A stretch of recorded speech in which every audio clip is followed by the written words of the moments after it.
And not only am I going to push it to the side, but I'm going to put it in the garbage disposal. All right, Pastor. Those things should not be.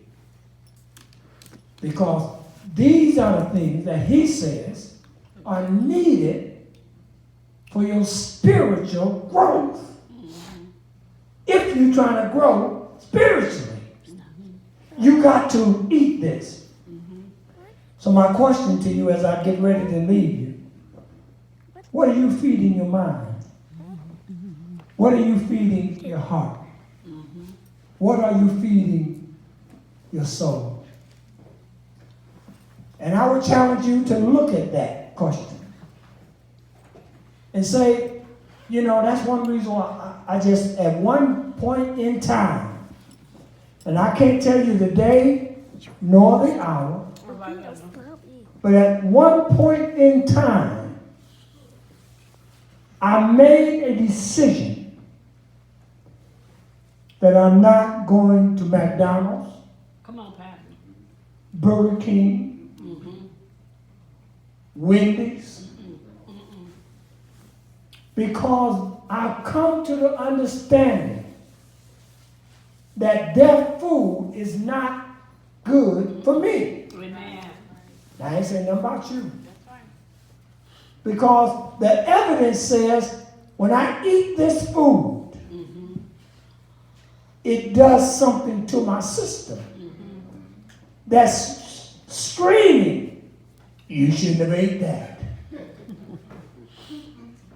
You had no business eating that. And so I've learned, stay away from that place.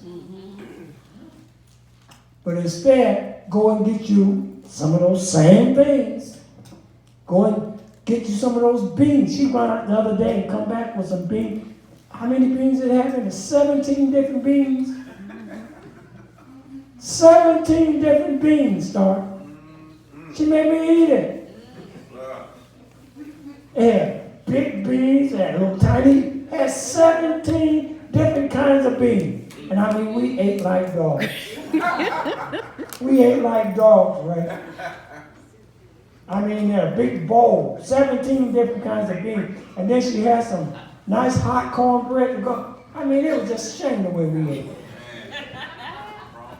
But, too late, it's all gone. He's talking about, you should have bought me some.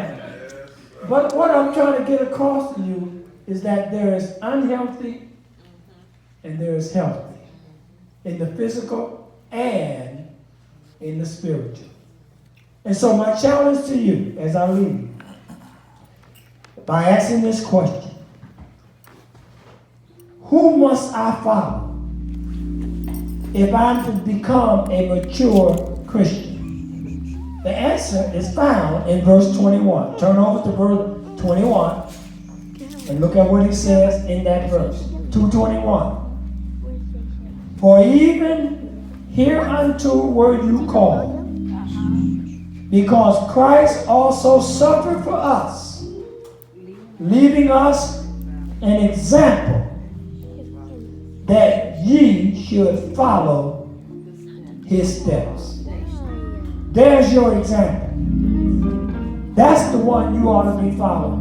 Which means that I ask myself then, in this situation, to the best of my understanding, what would Jesus do? And if I can determine that, first I got to ask the question. And if I have enough faith to ask the question, I believe that God has the Spirit to send the answer back to me. Yes, yes. I heard Keith saying earlier, he dealt with some people that he got to flip sometimes. Because I'm dealing with some strange feelings, some strange spirits. I'm dealing with some folk that don't know the Lord like I know the Lord. So I got to come off on that level. But that's the wrong thing to do. You got to maintain that standard. And so even when the Bible says, even when Jesus was reviled, Even when they reviled him, he did not reciprocate and revile back. So he had to learn to take the wrong for the right. Even though folk were doing this and doing that and doing this, he said that he did not revile back on them. That's our example. In every strata of our life. Sister Sheila and I was talking about it this morning, even with our own children. We want to stand up and be the parent and say, I got a right. But even with our own children, sometimes we have to take the wrong for the right.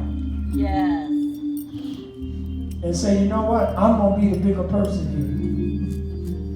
And I'm not going to do all of that. Let's know out in the community, out in the world.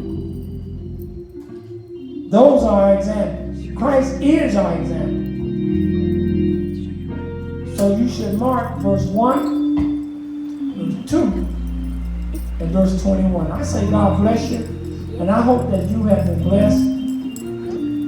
I hope that your coming today has not been in vain, but that something has been said and done that will strengthen you.